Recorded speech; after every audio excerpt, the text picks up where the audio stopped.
hech kim ota-onani ketib qoladi deb o'ylamas ekan. Mana biz shunga guvohmiz. Otamiz yuzga kiradi deb o'ylardik.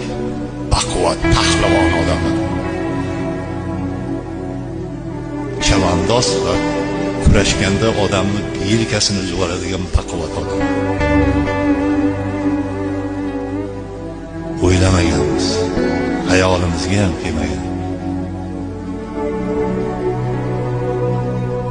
Shuning uchun ota-onasi bor birodarlarga iltimos, ota-onani hurmatini joyiga qo'yib, qarib qolsa yonida bo'lib,